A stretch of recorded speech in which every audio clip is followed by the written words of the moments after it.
वसुदेवं सुतं देवं कंसचाणूरमर्दनं देवकी परमानन्दं कृष्णं वन्दे जगद्गुरुं कृष्णं वन्दे जगद्गुरुं या देवी सर्वभूतेषु शक्तिरूपेण संस्थिता नमस्तस्यै नमस्तस्यै नमस्तस्यै नमो नमः नमस्तस्यै नमो नमः नमस्तस्यै नमो नमः। बोल श्री सद्गुरुदेव महाराज की जगत जननी श्री माता जी की हृदय सम्राट श्री भोले जी महाराज की परमाराध्य श्री मंगला माता जी की कृष्ण कन्हैया लाल की जय।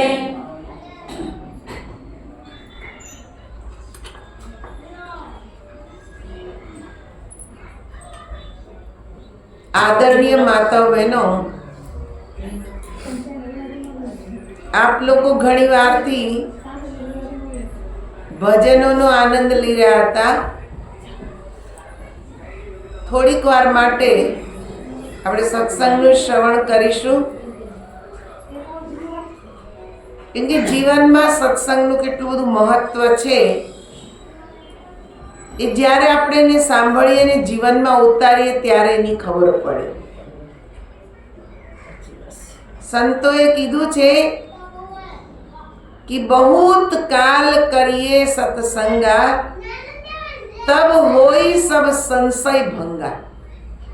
एक बे दिवसनी घणा समय सुधी वारंवार सत्संगનું શ્રવણ કરીએ ત્યારે આપણા મનના બધા જે સંશયો છે એ ધીરે ધીરે દૂર થાય છે ને ભગવાનથી પ્રેમ થાય છે. ભગવાન કોણ છે, ભગવાનને કેવી રીતે ઓળખાય, આ બધા મનમાં પ્રશ્નો ઉઠે છે ને પછી એને જાણવાની જિજ્ઞાસા થાય. બેને હમણાં ભજનમાં ગાયું, ઓહમ સોહમ મારો આત્મા બોલે, નામના મોતીડા હંસલો ચણે. અંદર એક અલૌકિક ધ્વનિ ઉઠી રહી છે જે આત્માની ધ્વનિ છે. એને જ પરમાત્માનું નામ કીધું છે. હંસ એટલે આત્મા. એ આત્મા જ શ્વાસોશ્વાસની અંદર જે નામનું મોતીડું પરોવાયું છે એને ચણે છે, અર્થાત એનું સ્મરણ કરે છે. ને સ્મરણ નિરંતર થતું રહે ત્યારે જ આપણે આદિ વ્યાધિ ઉપાધિથી મુક્ત થઈએ છીએ. એમ નામ કે જે આપણી ચિંતાઓ દૂર થવાની નથી. વ્યક્તિ ચિંતાથી મુક્ત થવા ઘણા ઉપાય કરે. કોઈ પિક્ચર જોવા જાય, કોઈ ઘરમાં બધી ફ્રેન્ડ્સને બોલાવીને કિટી પાર્ટી કરે,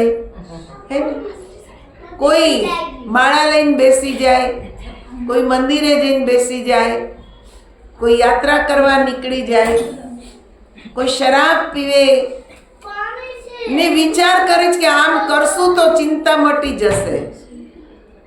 પણ ચિંતા ક્યારેય મટતી નહીં. સંત બતાય ચાહ ગઈ ચિંતા મટી, મનવા બેપરવા. ચાહ ગઈ ચિંતા મટી. ચાહ એટલે ઈચ્છા. એ જાય તો ચિંતા મુક્ત થવાય. પણ ઈચ્છા તો આપણામાં એક પછી એક જાગ્યા જ રાખે છે. આ કામ કર લો, ઓલું કામ કર લો, આ ઘરમાં વસાવી લો, ફલાણાને મળી આવું. એક પછી એક ઈચ્છાઓ જન્મતી જ જાય. જેમ જેમ ઈચ્છા અંદર પ્રગટ થાય એને પૂરી કરવા તમે લાગો એટલો સમય તમારો બરબાદ થતો જાય છે. કિંમતી જે શ્વાસ છે, જે ભગવાને આપણને ગણી ગણીને આપેલા છે. પણ બેને ભજનમાં ગાયું કે કનૈયા ભૂલી ગઈ. કેમ ભૂલી ગઈ? સંસારની માયામાં અટવાઈ ગઈ. બંગલા બનાવ્યા, પરિવારને કે છે વધાર્યો, ને આમ કરતા કરતા કે છે દીકરાના દીકરા, એના દીકરા, એને ભણાવો, પરણાવો, વરાવો, એની દોરી ખેંચો, ને ત્યાં તો કે છે કાળા મટીને ધોળા થઈ જાય. એને કાળા કરવા લાગીએ. પણ એને કાળા કરવાથી કઈ આયુષ્ય પાછું આવવાનું નથી. એ તો ગયું એ ગયું. આપણે રાવણની એક વાત બહુ યાદ રાખવા જેવી છે. જ્યારે રાવણનું યુદ્ધ સમાપ્ત થયું, રાવણ મૃત્યુ પથારી ઉપર છે, ત્યારે ભગવાન લક્ષ્મણજીને મોકલે છે કે જાઓ. રાવણ બહુ મોટો રાજનીતિજ્ઞ હતો, બહુ વિદ્વાન હતો, એટલે રાવણની પાસે જઈને કંઈક જ્ઞાન ગ્રહણ કરીને આવો. લક્ષ્મણજી ગયા, ભગવાનની આજ્ઞા હતી. નહીં તો મનમાં તો બહુ ક્રોધ હતો રાવણ પ્રત્યે કે મારી માં સમાન ભાભીનું કે જે હરણ કરીને લંકામાં લઈ આવ્યો. એટલે એને બહુ જ ક્રોધ હતો એના પ્રત્યે. પણ પ્રભુની આજ્ઞા થઈ એટલે જવું પડે. ગયા ને લક્ષ્મણજી કેવી રીતે જ્ઞાન માંગે? એ રાવણ, તું મને જ્ઞાન આપ. લક્ષ્મણે કઈ કે છે રાવણે જ્ઞાન આપ્યું ને ચૂપચાપ એ તો સૂતા છે. લક્ષ્મણજી પાછા આવ્યા પ્રભુ રામ પાસે. ભગવાને કીધું જ્ઞાન લઈ આવ્યા? તો કે આટલું બધું સમાપ્ત થઈ ગયું એનું. દોરડી બળી ગઈ પણ વળ કે છે ગયા નથી. હજી એનું અભિમાન તૂટ્યું નથી. પ્રભુ રામ કહેવા લાગ્યા ના ના, એવું ન હોય. તમે એટલા વિદ્વાન છે ને તમે એની પાસે જ્ઞાન માંગો ને ન આપે, એવું બને જ નહીં. પહેલા એ બતાવો કે તમે માંગ્યું કેવી રીતે, ક્યાં ઊભા હતા. લક્ષ્મણજીએ કીધું એના માથા પાસે ને રૂઆબથી માંગ્યું. ભગવાન કે જ્ઞાન આવી રીતે મળે કોઈ દિવસ? જ્ઞાનની માંગણી કરવી તો ચરણોમાં જઈને કે છે બેસવું પડે, વિનમ્રતાથી માંગવું પડે તો જ્ઞાન મળે. આપણે જબરજસ્તી કરીએ તો કોઈ જ્ઞાન આપે નહીં.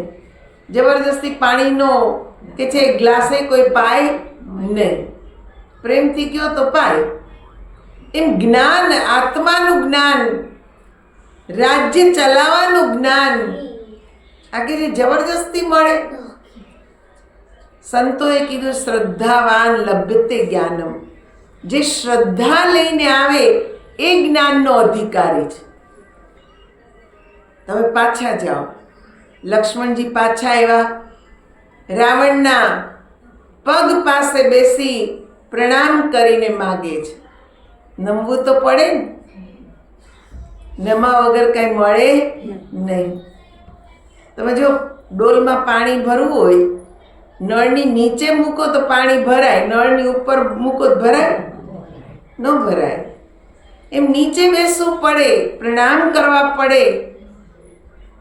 આ રીત ને લક્ષ્મણજીએ કે છે અનુસરી ને પ્રેમથી માંગ્યું કે હે ભાઈ રાવણ, તમે મને જ્ઞાન આપો, રાજનીતિનું જ્ઞાન કરાવો.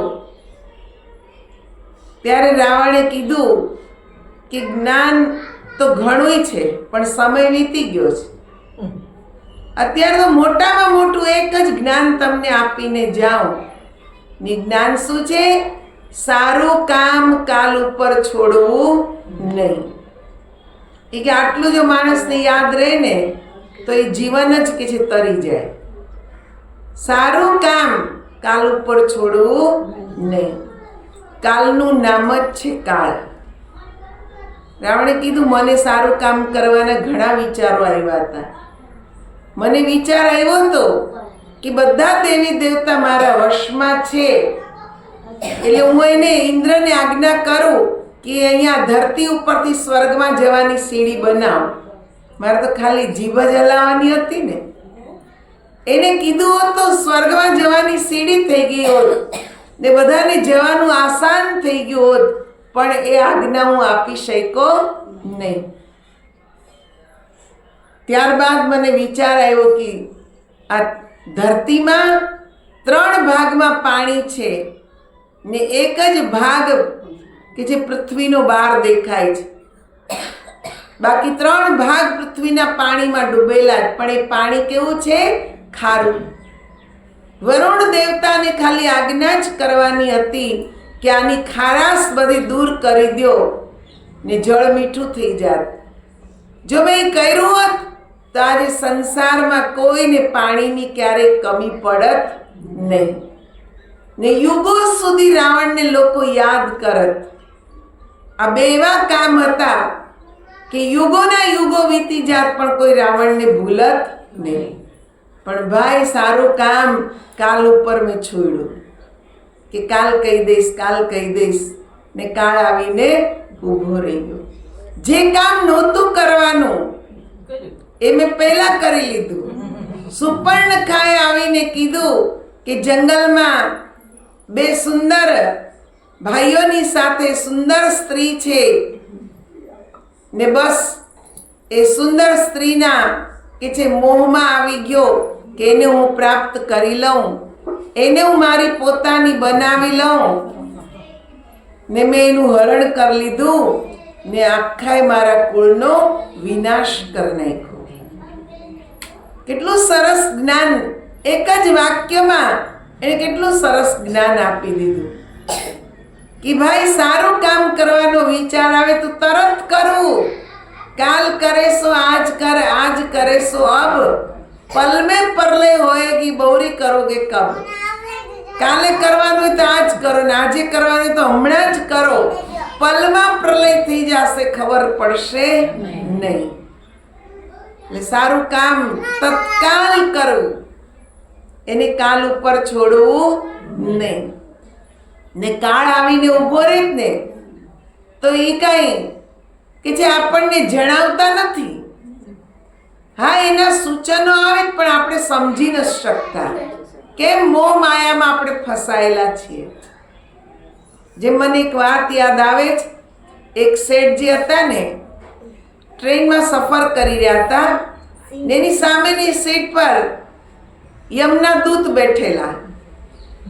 તો વાતચીત થઈ એટલે પેલા શેઠે એમ કીધું કે તમે છો કોણ? તો કે અમે યમદૂત છીએ. તો કે ક્યાં જાઓ છો? તો કે એક વ્યક્તિની આત્માને લેવા જાવી છે. એ કે અમે બધાને લેવા જઈએ, જ્યાં યમરાજ અમને કે ત્યાં અમે બધાને લેવા જઈએ. તો શેઠ કે મને લેવા આવશો? એ ક્યાં ઓર્ડર થશે યમરાજનો તો તમને લેવા આવશું.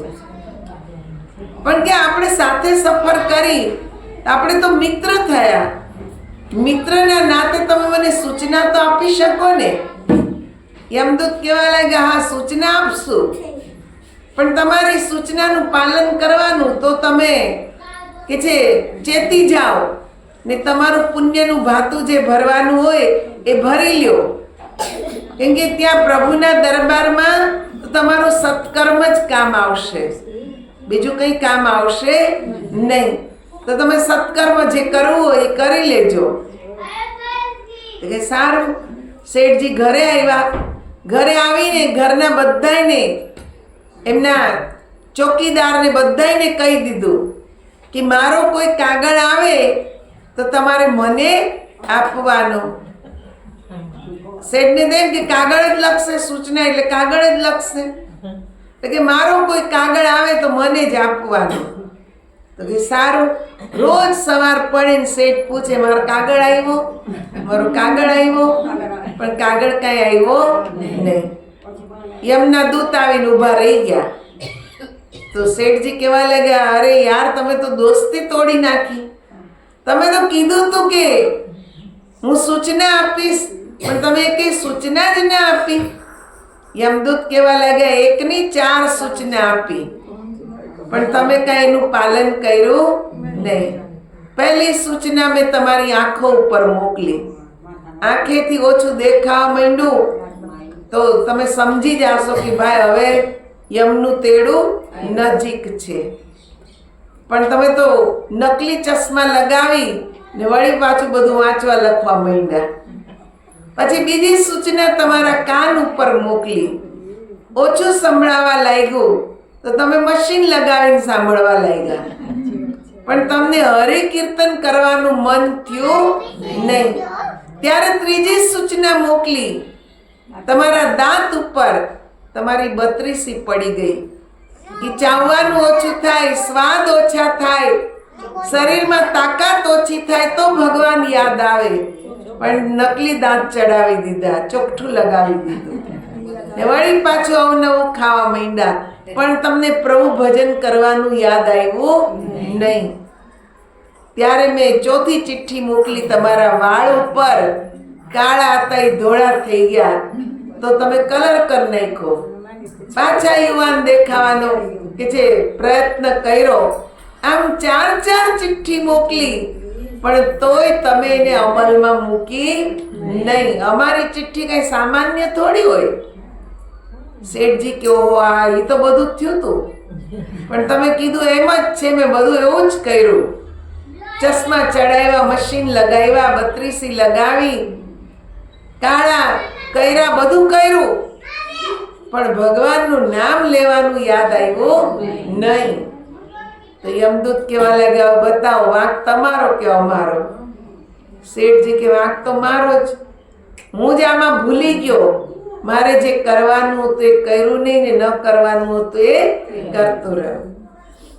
પ્રાણ લઈને ચાલતા થઈ.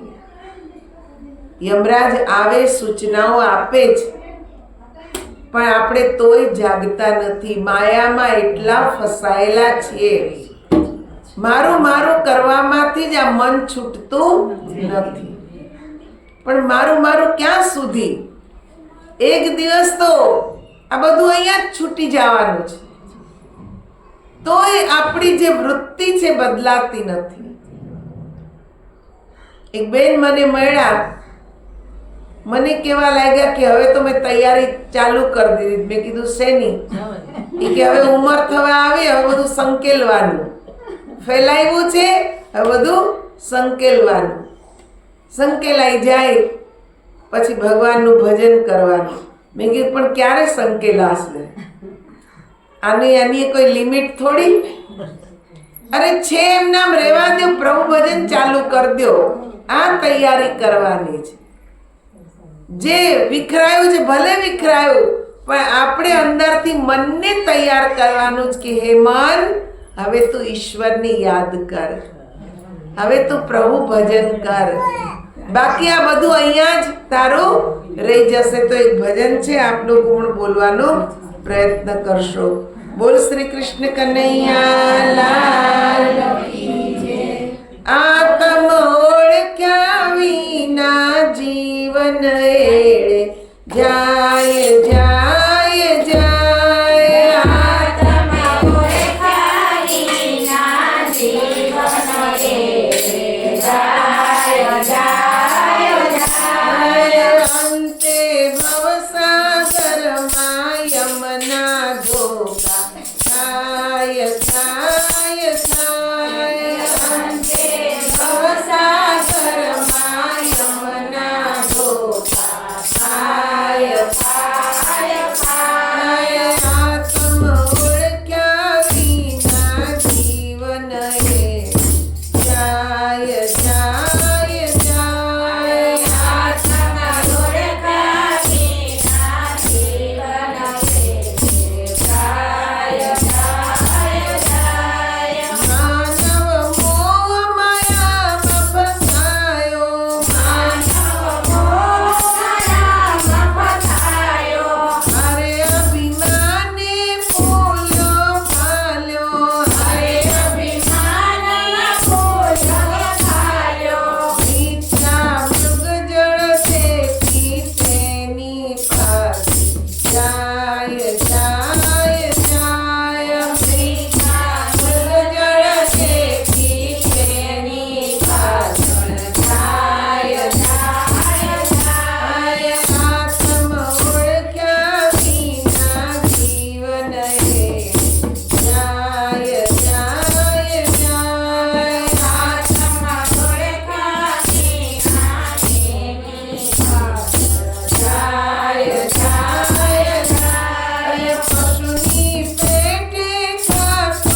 શું કીધું? આત્મ ઓળખ્યા વિના જીવન એળે જાય.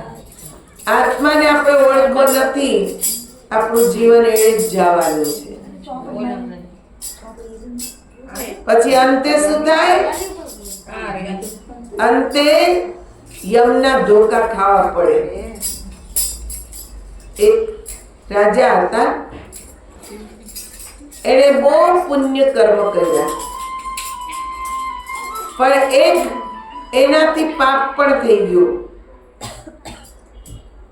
એક કીડો જતો હશે, એને આમ સળીથી કે જે છંછેડ્યો સળી એના પેટમાં ઘુસાડી દીધું. હવે પાપના કારણે એને નરકમાં જવાનું કે છે નક્કી થયું. યમ દરબારમાં ગયા એટલે યમરાજે પૂછ્યું કે તમારે નરકમાં થોડીક વાર માટે જવાનું છે ને સ્વર્ગમાં જવાનું તમારા પુણ્ય કર્મથી. બોલો તમારે પહેલા ક્યાં જવું છે? તો રાજાએ પૂછ્યું નરક કેટલી વાર રહેવું પડશે નરકમાં? તો કે થોડીક વાર. પછી તો સ્વર્ગ જ મળવાનું? તો કે હા. તો કે પહેલા નરકમાં જ જાય. એટલે નરકમાં એને મોકલ્યા. હવે જીવ જે કે છે નરક ગતિમાં જાય ત્યાં કઈ સારું કામ કરે? જે એને છંછેડે આ એને કે છે છંછેડે. આમ ધીરે ધીરે કરતા કરતા એનું પુણ્ય બધું ખતમ થઈ ગયું ને નરકનું પરડું ભારે થઈ ગયું. પાપનું પરડું ભારે થયું, નરકમાં જ રહેવું પડ્યું. કેમ કે નરકમાં ગયા એટલે પાપ કરતા જ ગયા, કરતા જ ગયા, કરતા જ ગયા ને પુણ્ય બધું સમાપ્ત થઈ ગયું. તો કહેવાનો મારો ભાવ એ છે કે આપણે જે સારું કરીએ છીએ હંમેશા એ સારાનું ચિંતન કરવું કે પ્રભુ તું મને રોજ સારું જ કામ કરાવજે. જેવું આપણે સારું વિચારીએ છીએ એવું સારું કામ થાય ને સારું કામ થાય તો એનું ફળ પણ સારું મળે. ખોટું કે જે કર્યું હોય ને સતત એનો જ વિચાર આવતો હોય કે આ ખોટું થઈ ગયું છે, એને છુપાવવું કેવી રીતે? એને છુપાવવાનો પ્રયત્ન કરીએ ને કે કોઈને ખબર ના પડે. એક ખોટું છુપાવવા બીજા 100 કે છે ખોટા કામ કરવા પડે ને ધીરે ધીરે ખોટું વધતું જાય, વધતું જાય, વધતું જાય. થોડું ઘણું પુણ્ય હોય એ સમાપ્ત થઈ જાય. એટલે સંતો કહે છે કે ખોટું થઈ ગયું, પશ્ચાતાપ કરી લ્યો ને ભગવાનને પ્રાર્થના કરો કે હવે આવું ક્યારેય મારી પાસે કરાવીશ નહીં. પ્રભુ સારું જ વિચારું ને સારા કાર્યો કરું. જેમ જેમ સારા કાર્યો વધતા જાય એમ આપણું જીવન સુધરતું જાય. આ મોહ માયા જેમ ભજનમાં ગાયું કે પ્રભુ હું તને ભૂલી ગઈ, મોહ માયામાં ફસાઈ ગઈ. પણ એમાંથી નીકળવાનો રસ્તો તો છે. કેવી રીતે નીકળવું એ ઉપાય આપણે કરવાનો છે. કેવી રીતે? સ્વયં તો નહીં થાય, પણ સંતોની સંગતમાં બેસીએ, સારા વિચારો આપણે લઈએ, સારું કાર્ય કરીએ, સત્સંગ કરીએ.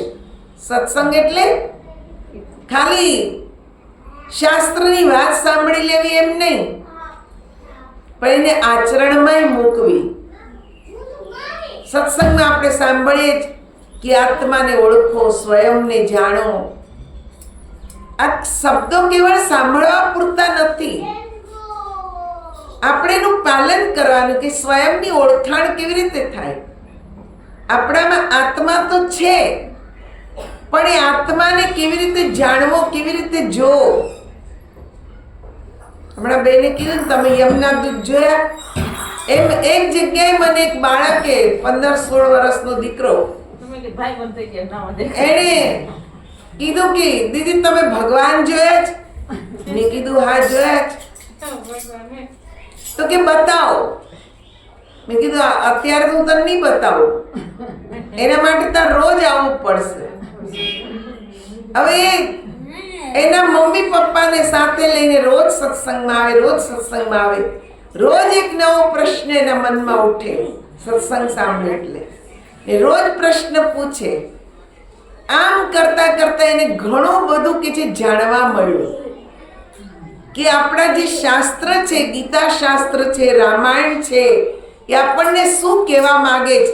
આ ધીરે ધીરે બધી વાત એને સમજાય. કેમ સમજાય? કેમ કે સાંભળીને જાય, ઘરે પછી એના મમ્મી પપ્પાની સાથે ચર્ચા કરે કે આજે દીદી આ વાત કરી, આનો અર્થ શું, આને કેવી રીતે કરાય. ને ઘરમાં ચર્ચા થાય એટલે એ વાત એને યાદ રહી જાય. બીજે દિવસે આવીને એનો પ્રશ્ન પૂછે, વળી પાછું એને સમજાય. આમ કરતા કરતા એને એટલી સમજ ઉત્પન્ન કરી કે જ્યારે સ્કૂલમાં ગયા ને ધર્મ વિશે બોલવાનું આવ્યું તો એને સરસ મજાનું કે છે અડધો કલાકનું એક પ્રવચન આપ્યું. તો એના ટીચર કહેવા લાગ્યા, આટલી સુંદર વાત તે જે સમજાવી, કેવી રીતે સમજાય? તારી ઉંમર કરતા તો બહુ ગહન જ્ઞાન છે. એ કહેવા લાગ્યા, તો સંતોની સંગતનો પ્રભાવ. મમ્મી પપ્પા સાથે રોજ સત્સંગમાં જાઉં, રોજ એક નવી વાત શીખું, ને ઘરમાં આવીને એની ચર્ચા કરીએ, રિવિઝન થાય, ને એમાંથી મારી પાસે આ જ્ઞાન આવ્યું. તો એના ટીચરે પૂછ્યું કે આત્મા તને ઓળખાયો ખરો? એ કે હા, અમારા દીદીએ પ્રોમિસ કર્યું છે કે ઓળખાવશે, એટલે એક દિવસ મને એને આત્માનું જ્ઞાન કરાવશે. એ જે દિવસે એને આત્મજ્ઞાન થયું એ દિવસે એની આંખમાંથી આંસુ જાય, ખુશીના આંસુ, કે ઓહો, આત્મા આટલો સુંદર છે, આપણી પાસે છે, છતાંય આપણે એને જોતા નથી. આપણે કેટલા અજ્ઞાની છીએ. આત્મા દ્વારા જ આ શરીર સંચાલન કરે છે ને આપણે એને જોઈ શકીએ છીએ. કેટલું મોટું આશ્ચર્ય! ગીતામાં ભગવાન જ કે છે આત્મા વિશે સાંભળવું આશ્ચર્ય, આત્મા વિશે કે જે જાણવું આશ્ચર્ય, ને આત્માને જોઈ લેવો એ પણ એક આશ્ચર્ય. જોયા પછી એમ થાય કે ઓહો, મેં મારી આત્માને જોઈ, જે મારામાં જ છે એનું મને દર્શન થયું. કેટલું આશ્ચર્ય થાય. જ્યારે એને જ્ઞાન થયું તો એને એટલી અપાર ખુશી, ને ખુશીમાં કે છે આંસુ જાય કે આજે મને એમ થાય છે કે મેં ફરીવાર નવો જન્મ લીધો. મેં કીધું તો ત્યારે જ આપણે દ્વિજ કહેવાઈએ છીએ. ભગવાન કૃષ્ણ ગીતામાં કહે છે કે દ્વિજ બનો. એટલે આપણે અર્થ કર્યો, દ્વિજ એટલે બ્રાહ્મણ. પણ બ્રાહ્મણ કોણ? બ્રહ્મને જાણે તે બ્રાહ્મણ. ને બ્રહ્મ કોણ જાણી શકે? જેને સાચા સદગુરુ મળી જાય. દ્વિજનો અર્થ થાય બીજો જન્મ. એક જન્મ માતા આપણને આપે છે કે જે આ સંસારની અંદર આપણને કે છે ફસાવી દે છે. બીજો જન્મ આપણને ગુરુ આપે છે કે જે આ મોહ માયામાંથી ઉપર ઉઠવાનું જ્ઞાન આપી દે છે, સ્વયં આપણને ઓળખાવી દે છે. મીરાને આત્માનું જ્ઞાન થયું તો જો મીરાબાઈ ભક્તિ તો કરતા હતા, પણ જ્યારે સદગુરુ મળ્યા સંત રૈદાસ ને એને આત્મજ્ઞાન થયું મીરાને, ત્યારે તો મીરાએ કીધું કે તારી આત્માને ઓળખા વિના રે એ 184 નહીં તો મટે રે જી.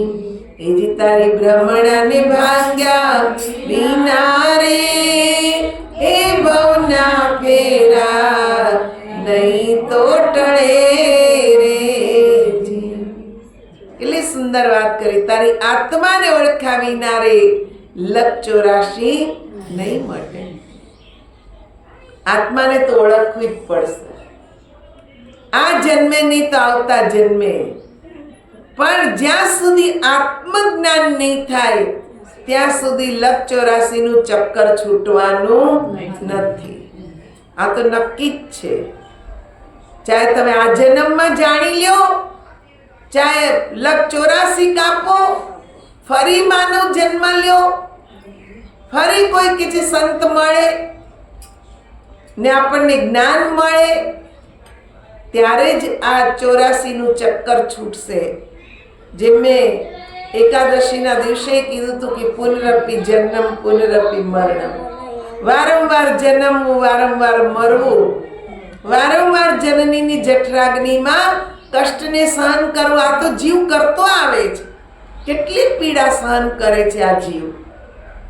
9 માસ એ માની જઠરાગ્નિમાં એ કષ્ટને સહન કરવું આ કઈ ઈઝી નથી. કાલ કોઠરી જ માતા જેવું કે જે ખારું, ખાટું, તીખું, ઠંડુ, ગરમ જે કંઈ ખાય એ બાળકની કે જે કોમળ ત્વચા એની ચટપટતી હોય છે, એની અંદર દુર્ગંધ આવતી હોય છે, પણ કેટલું સહન કરે છે. એને જેટલી જન્મ વખતે પીડા થાય છે એટલી મરતી વખતે પીડા થાય છે. 100 વીંછી ડંખ મારે એવી વેદના જ્યારે આ આત્મા દેહને છોડે જ ને ત્યારે થતી હોય છે. કેટલું કષ્ટ સહન કરે છે. તો જગદગુરુ શંકરાચાર્ય કહે છે આ વારંવાર જન્મવું, વારંવાર મરવું. હવે તો તને ચાન્સ આપ્યો ભગવાને, તને આ માનવ શરીર આપ્યું, હવે તો તું ભગવાનનું ભજન કર, હવે તો તું ઈશ્વરને ઓળખ ને. જો એની ઓળખાણ થઈ જાય તો આ જન્મ મરણનું ચક્ર છૂટી જાય, એમાંથી આપણને મુક્તિ મળે. પણ ક્યારે? જ્ઞાન જાણ્યા પછી ભજન કરવા લાગીએ તો. જાણી લીધું એટલે મુક્ત થઈ ગયા એમ નહીં, જાણ્યા પછી એ ભજન કરવું પડે છે. જેમ તમારું ભજન વધે એમ ધીરે ધીરે કર્મ કપાય. એટલે તો કીધું તારી ભ્રમણાને ભાંગ્યા વિના રે ભવના ફેરા નહીં ટળે. આપણી ભ્રમણા ભાંગવી જોઈએ, ત્યારે આ ભવના ફેરા જે છે, જન્મ મરણના ફેરા છે, એમાંથી મુક્તિ મળતી જાય છે. વારંવાર સત્સંગ, વારંવાર સત્સંગ એ સાંભળવાથી પ્રેમ વધે છે. કેવા ભગવાન હશે મને કહો ને પ્રભુજી, કેવા હશે, કેવા હશે ને ક્યાં રહેતા હશે. વિચાર આવો જે આપણને ભગવાન ક્યાં છે, કેવા છે. હું વડોદરાથી તો એક બેન આવ્યા હાંફતા હાંફતા, મંદિરની બાજુમાં જ સત્સંગ. તો મેં કીધું કેમ આટલા બધા હાંફો છે? એ કે ઘરેથી નીકળી દોડતી દોડતી મંદિરે ગઈ, મંદિર બંધ ન થઈ જાય, બંધ ન થઈ જાય એમ કરીને મંદિરે પહોંચી. સારું થયું, થોડીક જ વાર રહી, પહોંચી ગઈ, દર્શન થઈ ગયા. પછી અહીંયા સત્સંગ હતો તે અહીંયા આવી. મેં કીધું કેવા હતા ભગવાન? એ કેવો હોય તો મેં જોયું જ નહીં. કોના દર્શન કરવા આવ્યા? ખાલી દોયડા જ રાખ્યું, મંદિર પહોંચવાનું કર્મ જ કર્યું. જેના દર્શન માટે ગયા એ કેવા છે એ તો જોયા જ નહીં. એ કેવો હોય એમાં તો ધ્યાન જ ગયું નહીં. મેં કીધું બેન આટલું બધું દોડવાની હવે તમારી ઉંમરે નથી કે તમે આટલું દોડી શકો. ને રહી વાત ભગવાનની, તો ભગવાન તો બધે જ છે, ખાલી મંદિરમાં જ છે એમ નહીં.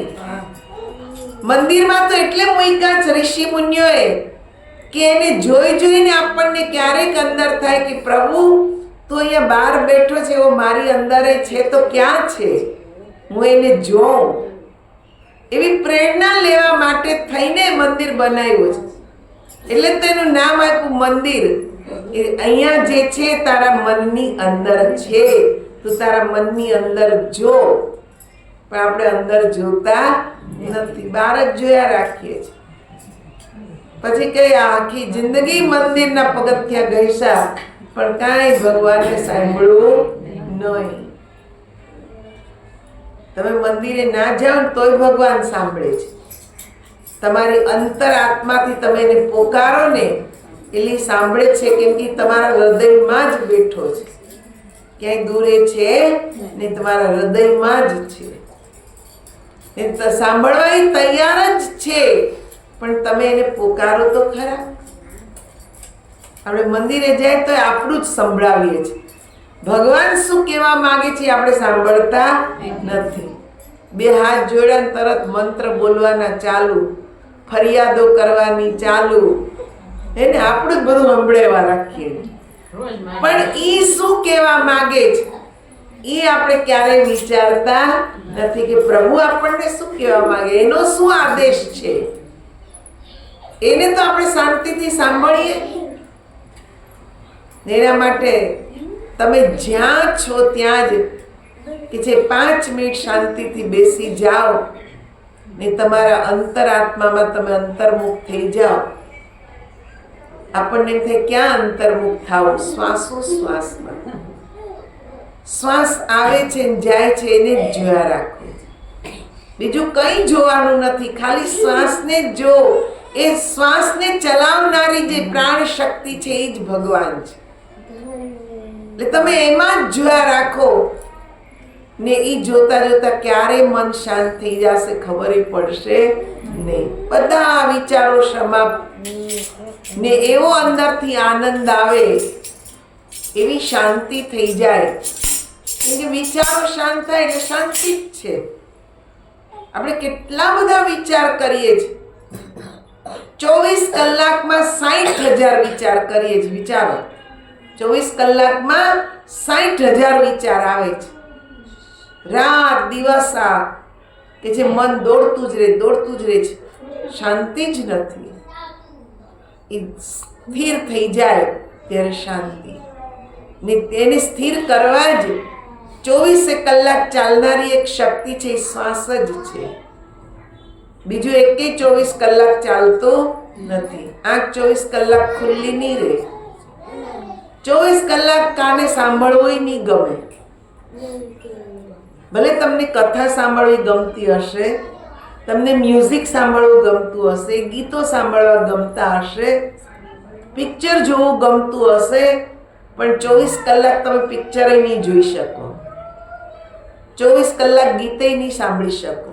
આપણને આ બધું ગમે જ છે, પણ 24 કલાક સાંભળવું ગમતું નથી. 24 કલાક વાતો કરવી નહીં ગમે.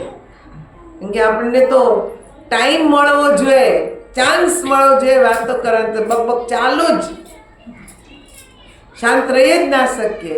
પણ તમે જોજો 24 કલાક તમને કોઈ બોલ બોલ બોલ બોલ કરવાનું કેમ તો તમને નહીં ગમે. પછી આ જીભ અંદરથી કહે છે હાસ થાકી ગઈ બોલી બોલી, નહીં લાગે ને થાક? તેમ થાય હા બંધ કરી દીધું સારું. વાતો કરવી ગમે છે, પણ થાક લાગે ને ત્યારે એ બંધ થઈ જાય છે. ચાલવું સારું, કામ કરવું સારું, પણ 24 કલાક નહીં સારું. તો 24 કલાક અગર આ તમારા શરીરમાં કોઈ ચાલે તો કેવળ શ્વાસ જ ચાલે છે. ને શ્વાસ ચાલે છે ત્યાં સુધી જ આપણું જીવન છે. શ્વાસ બંધ થયો એટલે પૂરું. રામ બોલો ભાઈ રામ. પછી કોઈ ઘરમાં સંઘરવાનું નથી.